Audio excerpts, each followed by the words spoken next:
It's time for Fight News Now Extra. I'm John Pollock, and we've got lots to chat about today with our analysts John Ramdine and Robin Black. From a fighter pulling out of a bout due to a gunshot, Daniel Cormier seeking out some interesting help for the Jon Jones title fight, and get ready because there's a big fight coming Super Bowl weekend next year.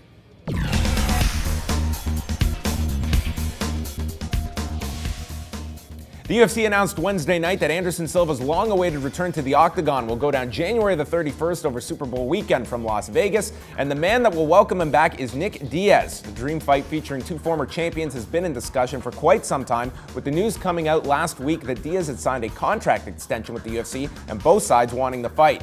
This will be Diaz's first fight since March of 2013, where he challenged Georges St-Pierre for the welterweight title, and Silva's first fight since UFC 168 against Chris Weidman. Daniel Cormier appeared on the MMA Hour with Ariel Helwani on Monday and stated that he is looking outside of AKA for some training partners in preparation for his title fight against Jon Jones on September the 27th.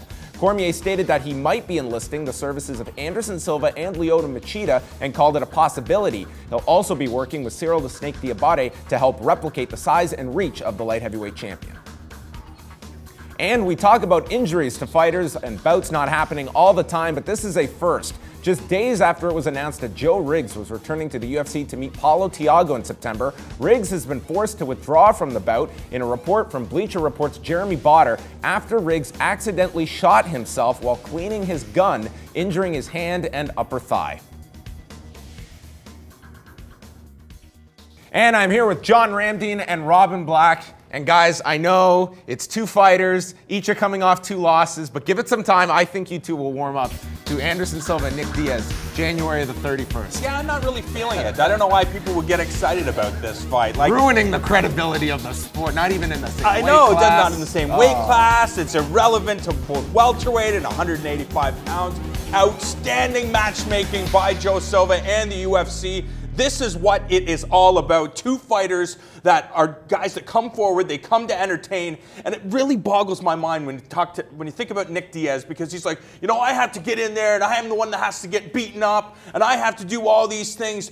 You just signed on the dotted line to face possibly the most dangerous man to ever step foot inside of the octagon in Anderson Silva. Nick Diaz is the draw. He could take a fight with Tarek Saffiedine. He could take a fight with Eric Silva. People will tune in. But Nick Diaz wants to entertain the world and take the biggest fights. I love it. Yeah, it's crazy. It's absolutely crazy. It's like, you know, we have the video game here in the lobby, and every now and again it's fun to go, man, what would happen if Cain Velasquez fought Anderson Silva? You put together these fantasy matchups based on how interesting the guys are, but also their skills. Like, just start to imagine how this fight is going to look. How they're, you know, Nick Diaz moving forward with his crazy combinations, Anderson Silva stepping out on pivots, trying to hit him. Both guys fighting with their right hand forward stance. Nick Diaz hasn't fought really almost anybody since he knocked out Robbie Lawler about 700 years ago in Southpaw. Anderson Silva fought Chael Sonnen twice, Vitor, Maia, and Okami in a row. So he's comfortable there, but he busted his leg. So is he going to throw the kicks that help beat Diaz? There's so many crazy things going on. Plus, you get to hear Nick Diaz talk for a couple of months. And I also love the fact that this will be a 5-round fight. I'm glad that this is not going to just be a co-feature 3-rounder. I think that a 5-round fight really lends itself to a lot more questions here. Both of these guys coming off extended layoffs at this time, and I think you're not going to necessarily get the same dynamic Nick Diaz had with Georges St-Pierre. These two have a very deep respect for one another, and I don't think you're going to get that back and forth, but just both returns, and this is a true fantasy matchup that a year ago you probably didn't expect that you would ever see. The fact is that this is what mixed martial arts was built on. This is what it's based on. This is the way it was supposed to be.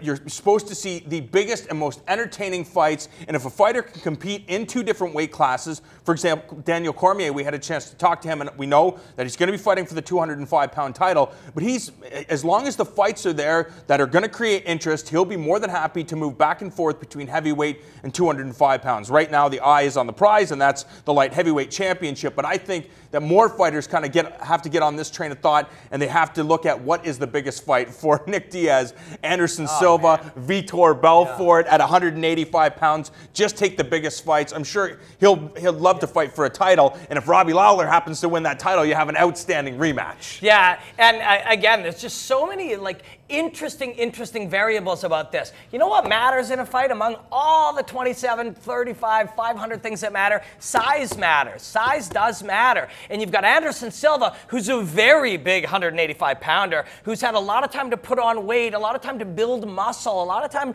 to focus. Part of rehab is getting bigger and stronger and healthier. Nick Diaz likes to run triathlons. Guys like that, he's a big 170. People think he isn't, but he is. But at 185, he's a smaller man. He's got to be quicker, but he's not known for mobility. He's known for that heavy front leg and his just unloading of combinations on you. So it's just such a cool fight from a technical perspective. Never mind how crazy it is that these two superstars are going to face each other. To look at this fight and what it represents for Nick Diaz, a win over Anderson Silva, does that put his new home at 185 pounds? Do you suspect this is a one-off for Nick Diaz, that he's just going to engage in the biggest fights possible, whether it be at 170 or 185? Yeah, I think that's what it comes down to. Diaz has always said that. He wants big fights, and it doesn't get better and bigger than Anderson Silva, and it's a great time for him to take this fight. Anderson Silva coming off that injury, maybe his, not his heart, but his mental state in question, because, you look at what happened in that fight with those two fights with Chris Weidman. Maybe Nick Diaz can exploit it and try to get into Anderson Silva's head. Yeah, you know what? Nick Diaz is one of two things. He is either a dude who literally does whatever he wants, just pursues what he's interested in, and gives literally zero f***s. Or he's the most brilliant businessman of all time, because he puts himself in a position to be so in demand, to be so wanted by the audience, to be able to do such big numbers that the UFC has to give him what he wants. If he beats Anderson Silva, the dude's going to want to fight for the 170 title, and they'll give it to him. One final question for either of you. Have either one of you in your lifetimes cleaned a gun? I have never. The first time I touched a gun, it was Darren Cruikshank. Yeah, I've shot guns, but I've never cleaned a gun. No.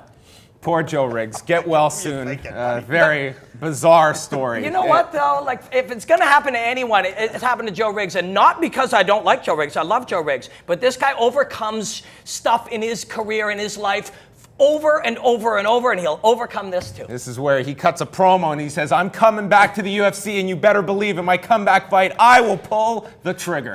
Coming up, more Fight News Now Extra.